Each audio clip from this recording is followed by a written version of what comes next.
الذي هدانا لهذا وما كنا لنهتدي لولا أن هدانا الله والصلاة والسلام على سيدنا محمد نور الهداية وعلى آله وصحبه وجوه الرشاد.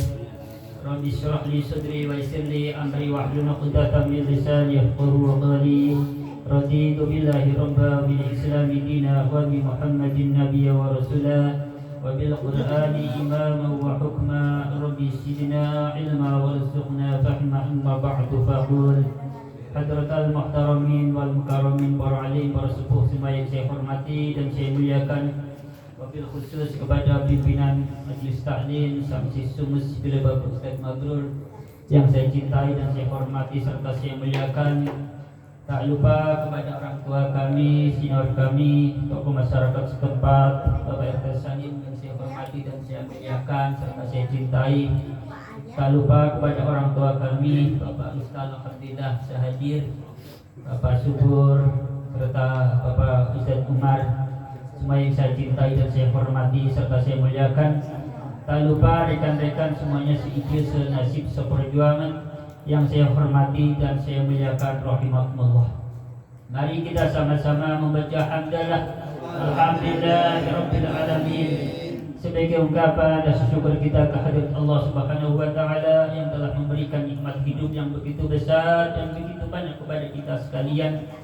Di antara nikmat hidup yang masih dapat kita rasakan bersama-sama sampai titik malam hari ini, alhamdulillah kita semuanya masih bisa menggunakan apa-apa yang telah Allah berikan kepada kita semuanya untuk menjalani sebagian daripada bentuk ketaatan terhadap Allah dan Rasul-Nya. Karena Allah Subhanahu wa taala sudah berfirman dalam Al-Qur'anul Karim, A'udzu billahi minasyaitonir rajim. Bismillahirrahmanirrahim. Wabtaghi fima ataka Allahu daral akhirata wa la tansa nasibaka minad dunya wa ahsin kama ahsanallahu ilaika wa la tabghil fasada fil ard innallaha la yuhibbul mufsidin, yang artinya kurang lebih, dan raihlah kebahagiaan kampung akhirat dengan apa-apa yang telah Allah berikan kepadamu. Ya, saya ulangi lagi, ini mahal syahidnya. Dan raihlah, carilah kebahagiaan kampung akhirat dengan apa-apa yang telah Allah berikan kepadamu. Dan jangan lupa bagianmu di kehidupan dunia. Dan berbuatlah kebaikan sebagaimana Allah berbuat kebaikan kepadamu, dan jangan pula berbuat keburukan di muka bumi ini, karena sesungguhnya Allah tidak menyukai orang-orang yang berbuat keburukan. Berbicara ketaatan, bentuknya macam-macam. Ada berupa kasab, bekerja dalam rangka mencari rezeki, mencari nafkah untuk sambung ibadah, untuk memenuhi segala hajat kita dalam hidup, termasuk memenuhi kebutuhan keluarga kita, biaya pendidikan anak-anak kita. Ini salah satu bentuk ketaatan juga. Ada bentuk ketaatan berupa ibadah yang mahdhah, contohnya sholat, puasa. Sholat, puasa juga ada yang fardu, ada yang sunnah. Semua ini adalah bentuk ketaatan terhadap Allah Subhanahu wa ta'ala. Saudaraku, mari kita sama-sama, apapun kenikmatan yang Allah berikan kepada kita semuanya, mari kita gunakan dalam rangka mencari kebahagiaan kampung akhir. Yang punya ilmu, ilmunya digunakan untuk mencari kebahagiaan akhirat. Yang punya harta, hartanya gunakan di jalan Allah untuk mencari kebahagiaan kampung akhirat. Yang punya tenaga, tenaganya gunakan untuk mencari kebahagiaan kampung akhirat.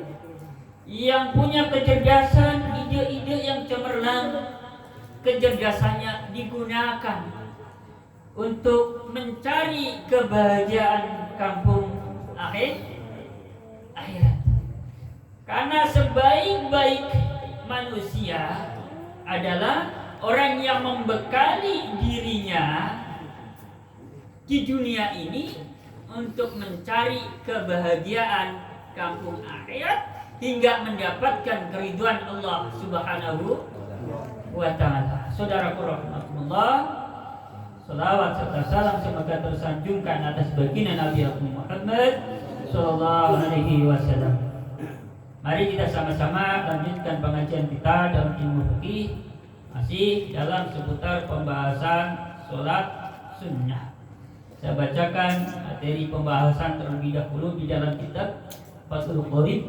Nanti insyaallah saya lanjutkan di dalam syarahnya kitab Bajuri. Bismillahirrahmanirrahim. Wa salatu nawafil mu'abbadat khairu tabi'ati lil faraidi ahaduha sholatul lail, yang artinya sholat sunnah yang mu'akkad.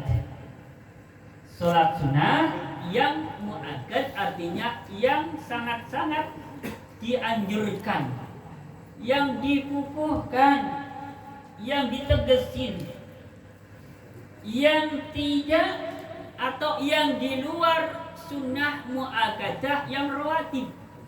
Jadi kemarin ada sholat sunnah yang mu'akkadah yang rawatib yang berkaitan dengan sholat fardu. Nah ini ada lagi 3 sholat sunnah yang mu'akkadah tetapi tidak berkaitan dengan sholat fardu. Ada 3. Yang pertama ahadua sholatul lail. Yang pertama sholat malam. Yang dimaksudkan sholat malam di sini dijelaskan sholatun fil lail. Maksudnya sholat malam adalah sholat yang dikerjakan pada malam hari. Saya bacakan kitab Bajurinya ini syarahnya. Walau abara bitajahudi lakana awla wa huwa lukhatan rafman naumi bitakallufi.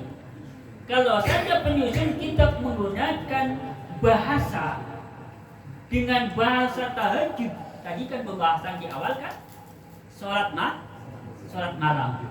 Jadi di sini dijelaskan kalau saja penyusun kitab menggunakan bahasa dengan bahasa tahajud, tentu akan lebih baik, akan lebih utama dibandingkan dengan sekedar menggunakan bahasa sholat malam. Lalu apa itu sholat tahajud? Menurut arti bahasa tahajud adalah raf'un naumi bitakallufi, bangun dari tidur dengan cara mengusahakan. Ada kalanya alarm, ada kalanya mesen sama keluarganya, istrinya, anaknya, atau temannya mesen. Nanti tolong ya jam sekian bangunin. Ini namanya raf'un naumi bitakalluf, bangun dari tidur dengan mengusahakan. Masalah bangun tidur nanti mau apa? Nggak masalah. Ya, ini menurut arti bahasa. Jadi hati-hati ini kalau santri ngomong tahajud ini hati-hati karena luas pemahamannya. Musim Piala Dunia. Jam 2 malam bangun. Bukan karena mau tahajud, bukan mau karena sholat, tapi karena mau nonton bola. Namanya menurut santri yang mengetahui arti bahasa secara lughat, ini namanya tahajud. Kerja pagi-pagi, aku kenapa? Habis tahajud malam Piala Dunia. Ada lagi yang malam-malam bangun mau ngegame. Namanya ini tahajud juga. Menurut lughat, menurut arti bahasa. Naudzubillah, jangan sampai bangun malam-malam mau nyelok. Naudzubillah, jangan ya. Bangun malam-malam karena mau nyelok saja, ya Allah. Kasihan banget itu. Ya, naudzubillah. Itu juga tahajud, tapi menurut arti bahasa. Ada lagi penjahit, ini modelnya ada. Yang kalau mau lembur ini tidur dulu, baru malam-malam bangun untuk Jahit Pak RT.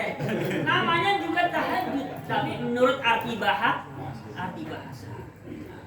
Wastilahan sholatun ba'da fi'il isya'i, menurut istilahnya atau menurut yang digunakan dalam fikih, tahajud itu apa?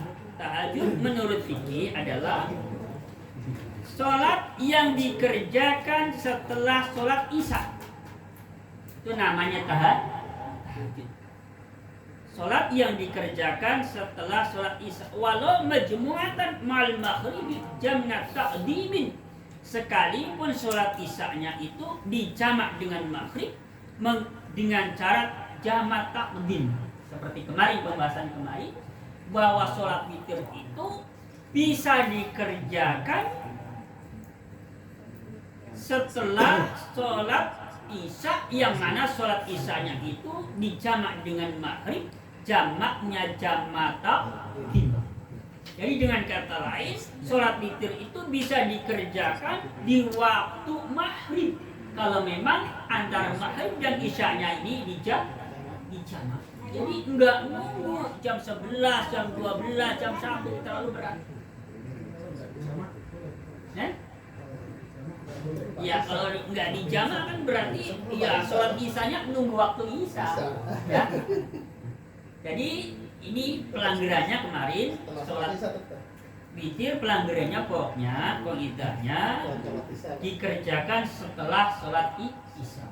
Sudah masuk waktu isya, bahkan sampai tengah malam jam 12, jam 1, jam 2, tetapi belum mengerjakan sholat isya, baik karena lupa ataupun sengaja, ya tidak disebut sholat witir. Ya, tidak masuk kategori witir. Sholatnya tetap sah, tetapi hanya masuk kategori sholat mutlak. Sah tetap sah, jangan khawatir. Oh lupa, belum sholat isya. Ya udah nggak apa-apa, ulangi lagi sholat witirnya. Yang tadi itu masuk sholat sunnah mutlak saja. Jelas ya caranya begitu. Jadi nggak usah bingung-bingung.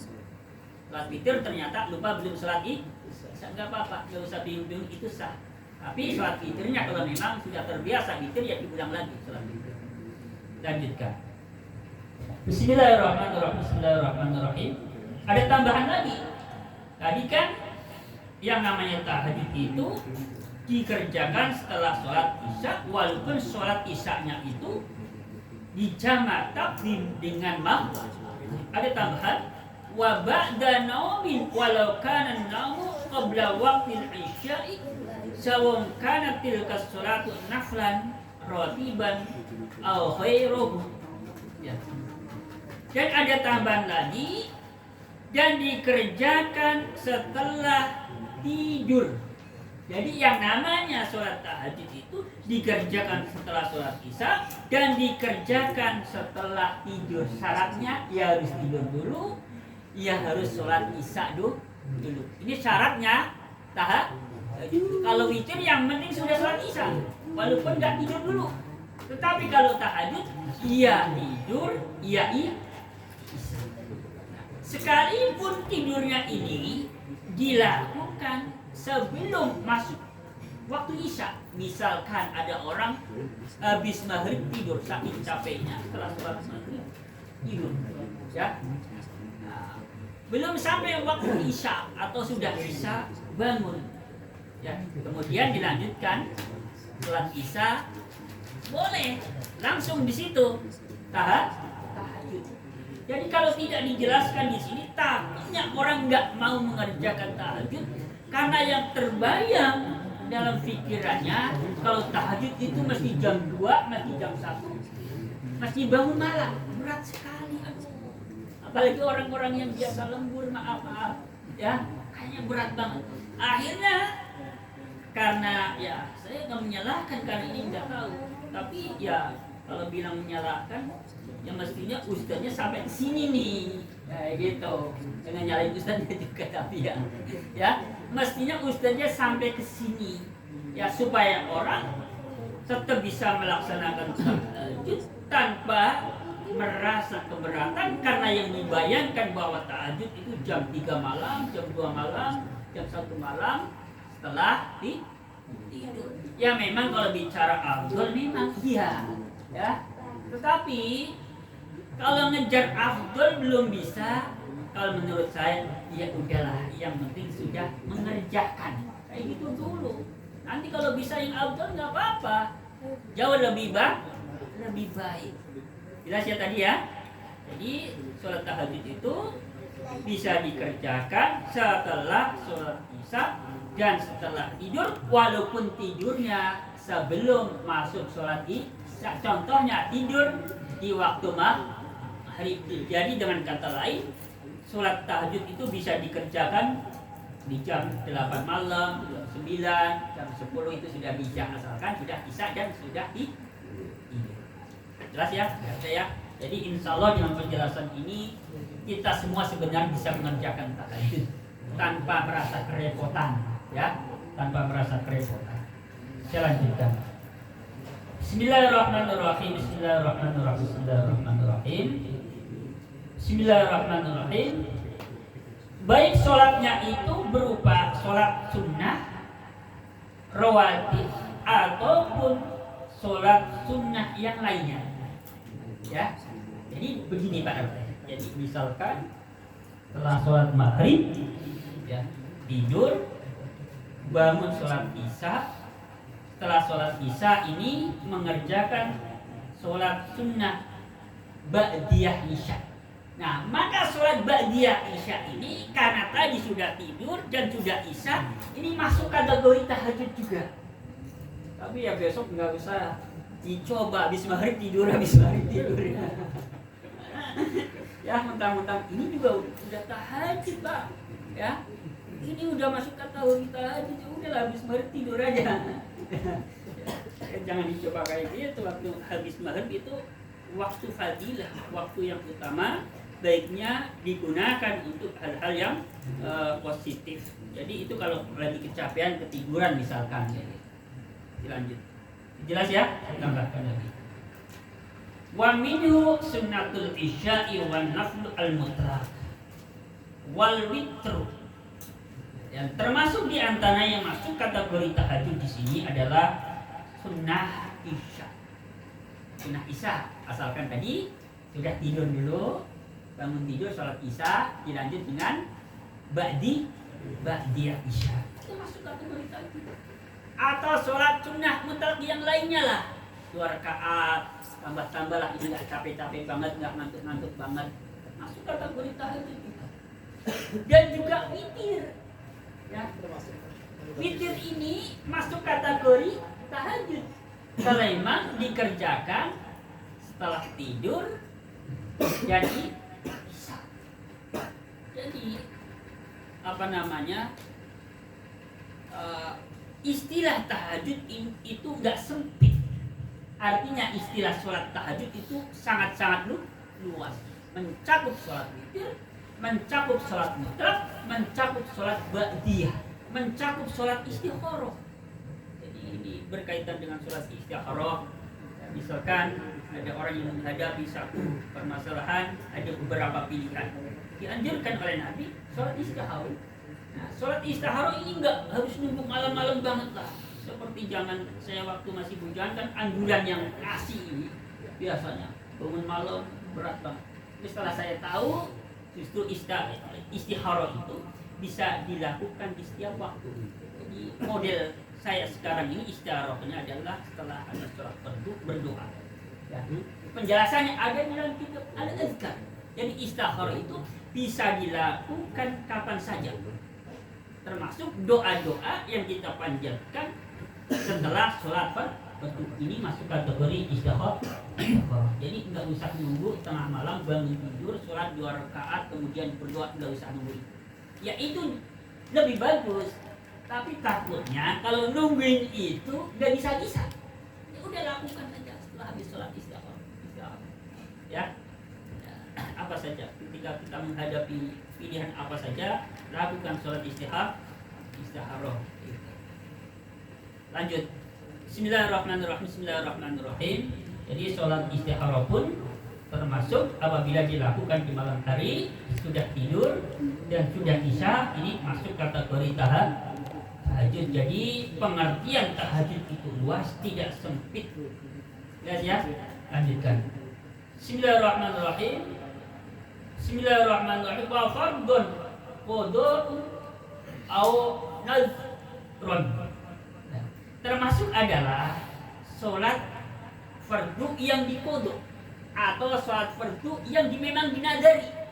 Kalau saya hari ini punya dapat rezeki nomplok atau ada apalah, saya nanti malam bakal sholat sunnah 2 rakaat.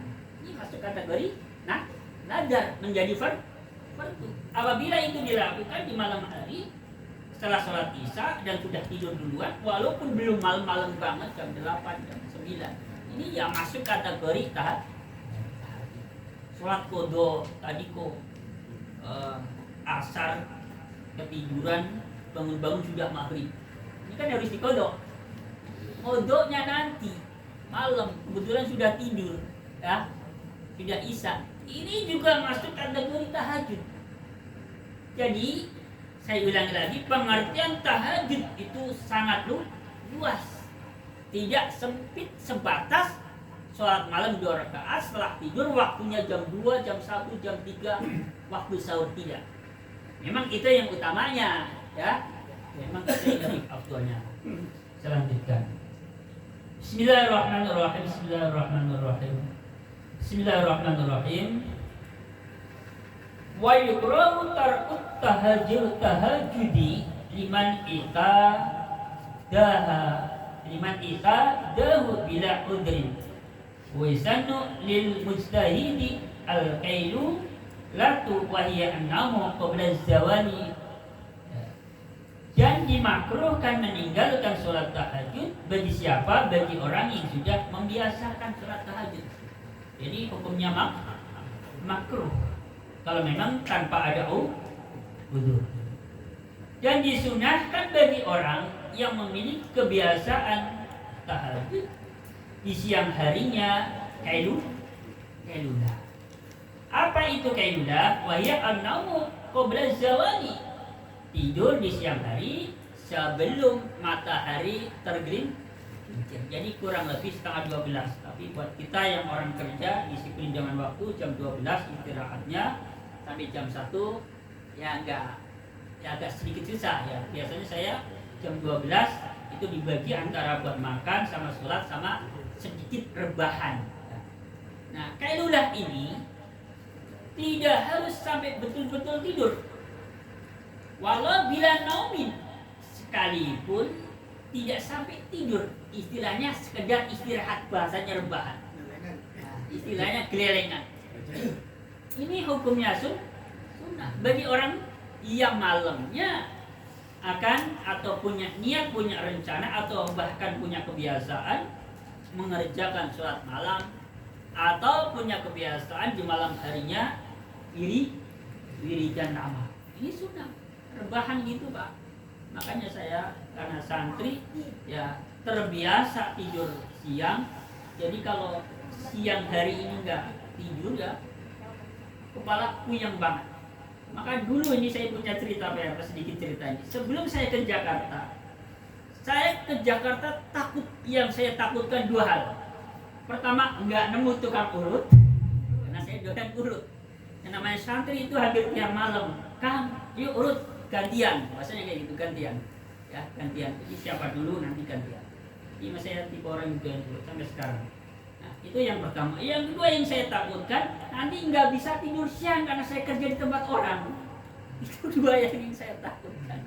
Sampai sekarang saya pusing benar-benar kalau nggak melihat bahasanya walaupun 10 menit. Ya, karena memang sudah terbiasa kailulah. Bismillahirrahmanirrahim. Saya lanjutkan. Berdasarkan hadis baginda Nabi Muhammad sallallahu alaihi wasallam, ista'inu bil qailulati ala qiyamil laili. Bismillahirrahmanirrahim, yang artinya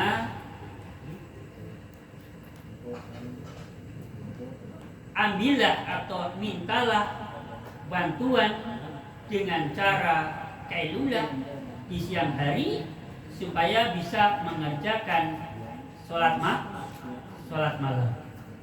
Saya lanjutkan.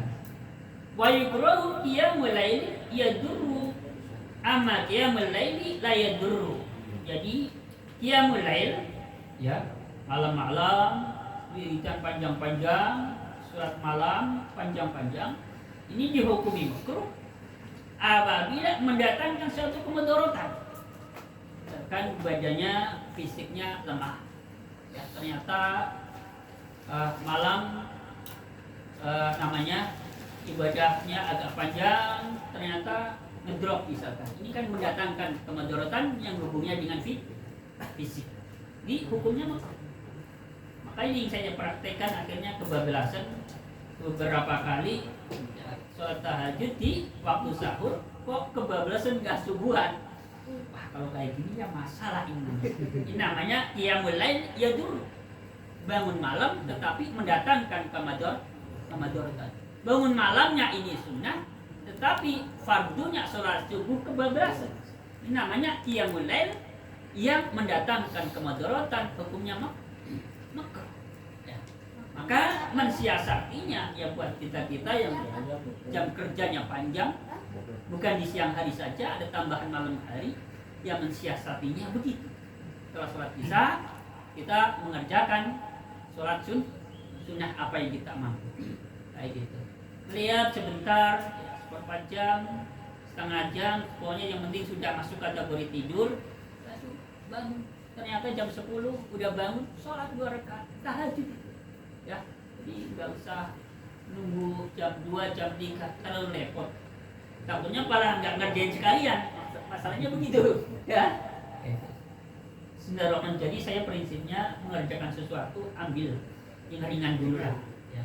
Daripada nggak mengerjakan. Sholat witir, daripada nggak witir, ya udah 1 rakaat. Tapi karena 1 rakaat sering terjadi kejadian yang tidak menyenangkan buat saya, udah niat witir 1 rakaat kebablasan berdiri lagi, bingung akhirnya, udahlah 3 aja lah. Ya, tadinya berpikir udahlah biarpun 1 rakaat, yang penting sudah mengerjakan daripada tidak. Tapi beberapa kali kejadian Pak Ustaz, 1 rakaat berdiri, akhirnya bingung. Ini sholat apa jatuhnya ya? Nah, ini udah kapok, udah nggak maksain 3 aja. Kayak gitu. Lanjutkan. Bismillahirrahmanirrahim. Fala yukrahu walau fi layalin kamilin. Maka tidak dimakruhkan qiyamul lail, wiridan di malam hari lama-lama, sholat malam lama, tidak dimakruhkan. Ya. Sekalipun semalam hari suntuk umpamanya. Nggak apa-apa. Karena itu pernah dilakukan oleh Rasulullah SAW ketika datang bulan Ramadan sepertiga yang akhir. Beliau biasanya ini semalam suntuk qiyamul lail. Nggak apa-apa. Yang penting tidak mendatangkan kemudaratan. Tadi yang dimakruhkan kalau memang mendatangkan kemudaratan, fisiknya lemah atau bangun malam tetapi subuhnya kebablasan, ini kan namanya mendatangkan kemudaratan. Saya lanjutkan lagi. Bismillahirrahmanirrahim. Ini yang perlu banget saya sampaikan pada pertemuan kali ini. Jadi mohon keikhlasannya, ada tambahan waktu ya, sedikit sampai ini betul-betul kelar. Wa yukrahu takhsisu lailatul jum'ati bi qiyamin min bainil layali amma ihya'uha bi khairi sholatin fala yukrahu khususan bi sholati 'ala nabi sallallahu alaihi wasallam. Dimakruhkan biasanya orang-orang Wahabi, ya, orang-orang Wahabi menggunakan kalimat ini untuk apa? Untuk menyerang kalangan kita yang terbiasa, yang membiasakan di malam Jumat mengadakan kegiatan yasinan, tahlilan, sholawatan. Jadi nanti hadis yang digunakan hadisnya, kalimatnya adalah, ini hadisnya memang hadis sahih. Ada di dalam kitab Riyadhus Shalihin. Ini mengambil dari kitab Sahih Muslim. Jadi hadisnya memang sahih. Hadisnya la tahassu lailatul jum'ati bi qiyamin min bainil layali. Janganlah kalian mengkhususkan malam Jumat untuk qiyamul lail di antara malam-malam yang lain. Malam yang lain enggak qiyamul lail, enggak sholat tahajud malam Jumat tahajud, ini makruh. Ini bahasanya makruh saja. Ya, sekali lagi bahasanya hanya makruh. Ada di dalam kitab Riyadhus Shalihin. Ya, ini menurut saya ini di dalam menyampaikan hadis ini ada semacam penggiringan opini.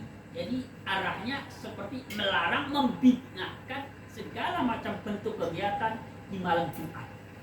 Padahal hadis ini konteksnya adalah Nabi tidak boleh mengkhususkan sholat tahajud, sholat sunat apalah di malam Jumat. Ya, di malam-malam lainnya ada waktu sholat. Ya, jadi jangan cuma nunggu malam Jumat. Ya, jadi nggak boleh nembak malam Jumat saja lah. Selain malam Jumat nggak boleh. Ini pun bahasanya makruh, bukan haram. Itu jelas ya, makruh. Ini konteksnya adalah tahajud sholat, bukan yasinan, bukan tahlilan, bukan sholawatan. Jelas? Nah, ini harus diperjelas ini. Saya ngeri banget ini, soalnya dari dulu saya dengar pas baca kitab Bajuri. Iya Allah, berarti selama ini saya dibodohin ternyata. Untung saya baca ini tadi, baru baca tadi. Saya teruskan. Bismillahirrahmanirrahim. Amma iya bi khairi sholatin fala yukrah. Ya, jelas sekali bahasanya. Adapun menghidupkan malam Jumat selain daripada sholat sunnah, jelas ya. Adapun menghidupkan malam Jumat selain daripada sholat, maka fala yukrah, maka tidak dimakruhkan. Tadi disebutkan makruh hukumnya mengkhususkan malam Jumat untuk melaksanakan sholat sunnah, harus dibarengi dengan malam-malam yang lain. Adapun bagi orang yang mengkhususkan malam Jumat bukan untuk sholat sunnah, zikiran apalah, sholawatan apalah, tidak apa-apa. Bahkan di dalam kitab Al-Azkar dijelaskan bahwa ketika datang malam Jumat, ketika datang hari Jumat, ini kita dianjurkan untuk memperbanyak amalan, baik itu zikiran, baik itu doa, baik itu sholat, baik itu sedekah. Karena apa? Amalan yang dikerjakan pada malam dan hari Jumat ini pahalanya dilipat gandakan. Makanya dulu saya sama Mas Tarno waktu di Mampang, kita pernah ngaji bareng ya Mas Tarno, yang ikut-ikut di musola. Ustadznya itu Pak Haji, namanya saya lupa, tapi ini orang tua dari bos kita ya Mas Tarno waktu itu. Kalau malam Jumat itu ada acara di musola beliau, itu orang situ ya Pak, ya orang Mampang, itu bagi-bagi duit. Jamaah yang anak-anak biasanya itu banyak yang ikut. Ya mungkin prinsipnya itu, karena amalan yang dikerjakan di malam dan di hari Jumat itu pahalanya dilipat ganda. Ini ada lanjutannya di sini. Fala yukrahu khususan bis sholati 'alan nabi sallallahu alaihi wasallam, maka tidak dimakruhkan mengkhususkan membaca sholawat pada Nabi Muhammad SAW pada malam Jumat. Jadi misalkan malam Sabtu kita nggak sholawatan, nggak ada bacaan berjam. Malam Minggu nggak ada, Senin nggak ada, Selasa nggak ada, Rabu nggak ada, Kamis nggak ada, malam Jumat kita sepakat mengadakan pembacaan sholawat, nggak apa-apa, nggak makruh, ya. Jangankan haram, makruh pun tidak. Jadi, kalau ada yang bertanya penjelasannya di mana? Penjelasannya di dalam kitab Bajuri, syarah dari kitab Fathul Qori. Ini kitab ini sangat-sangat familiar di kalangan santri, insya Allah. Walaupun nggak punya kitabnya, paling tidak pernah dengar. Tapi santri-santrinya agak lama ya, 5 tahun di sana biasanya tahu kitab ini. Ya, jelas ya. Jadi masalah kegiatan-kegiatan yang diadakan di malam Jumat kemudian dibid'ahkan dengan dasar hadis ini, saya rasa terlalu berlebihan di dalam mensyarai atau mentafsiri hadis ini. Hadis ini konteksnya adalah Nabi memang melarang dijadikan malam Jumat itu secara khusus untuk sholat sunnah, sementara malam-malam yang lainnya tidak. Begitu juga dengan puasa di hari Jumat, yang mengkhususkan di hari Jumat. Puasa sunnah hari Jumat saja juga tidak diperbolehkan, tapi pengertian tidak boleh di sini sebatas 5 waktu. Terkecuali memang orang yang terbiasa mengerjakan puasa sunnah, jatuhnya pas di hari Jumat, nggak apa-apa. Contohnya misalkan ada orang terbiasa puasa Daud, kan sehari puasa sehari enggak. Nah, jatuh di hari Jumat, nggak apa-apa. Ya, ini namanya ini seakan-akan mengkhususkan hari Jumat atau dewe, nggak ada temennya. Jadi memang puasa di hari Jumat ini harus ada temennya. Jadi misalkan Jumat dengan Kamis, Jumat dengan Sabtu, ada temennya Pak Ustaz. Gak bisa sendirian. Kecuali ya itu tadi memang jatuhnya kebetulan di hari Jumat, kayak contohnya orang yang puasa enggak jauh sehari puasa seharinya. Jadi ini barangkali yang perlu saya sampaikan dalam pertemuan ini berkaitan dengan tahajud, berkaitan dengan kegiatan-kegiatan yang diajarkan pada malam Jumat yang selama ini oleh mereka orang-orang Wahabi yang dengan tegas, keras, dengan bahasa yang sangat-sangat terang mengatakan bahwa ini fitnah hadisnya ini, ya hadisnya ini. Jadi kalau kata Gus Muafik, mereka itu menggunakan dalil itu kayak kunci Inggris. Ya. Fatwa hadis gunakan untuk apa saja? Kunci Inggris kan begitu. Bojang kecil pakai itu, bojang sedingan pakai itu, bojang gede banget pakai itu. Kata Gus Muafik, orang ngeluarin hadis kok kayak kunci Inggris, hadisnya itu doang. Ya, mau bicara apa saja hadisnya itu lagi. Jelas ya? Jadi ini sudah jelas sekali apa-apa yang mereka tuduhkan kepada kita bahwa kegiatan-kegiatan di malam Jumat itu dianggap suatu perbuatan fitnah, dilarang oleh Rasulullah SAW. Ini dasar hadisnya. Kalau memang sahih hadis riwayat Muslim. Tetapi konteksnya di sini adalah Nabi memang melarang mengkhususkan malam Jumat untuk sholat sunnah tanpa dibarengi malam-malam yang lain. Sudah jelas ya? Ini barangkali yang saya sampaikan pada pertemuan kali ini. Semoga ada manfaatnya buat saya dan buat teman-teman sekalian. Saya tunggu 1 menit 2 menit. Kalau memang ada yang tidak, ada yang menyampaikan, saya tunggu. Kalau enggak ya langsung itu. Monggo, saya kasih waktu.